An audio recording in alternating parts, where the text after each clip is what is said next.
তাআলা বর্ণিত, একদিন রাসূলুল্লাহ সাল্লাল্লাহু আলাইহি ওয়াসাল্লাম সাহাবাগণকে বললেন, আল্লাহ তাআলার সাথে কতটুকু লজ্জা করে, যতটুকু আর সাথে লজ্জা করা উচিত। সাহাবাগণ রাসূল আল্লাহর নবী, আলহামদুলিল্লাহ আমরা আল্লাহ তাআলার সাথে লজ্জা করি। রাসূলুল্লাহ সাল্লাল্লাহু আলাইহি ওয়াসাল্লাম ইরশাদ করলেন, লজ্জার হক এটা নয়।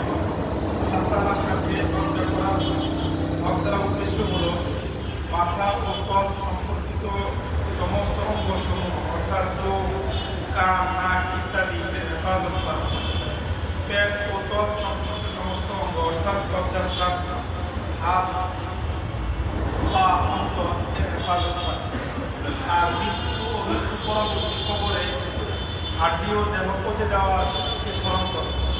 আর যে ব্যক্তি পরকালে সফল হওয়ার আশা রাখে তার উচিত দুনিয়ার চাকচিক্য বর্জন করা। যে ব্যক্তি এরূপ করল সে আল্লাহ তাআলার সাথে লজ্জার হক আদায় করে। আল্লাহ তাআলা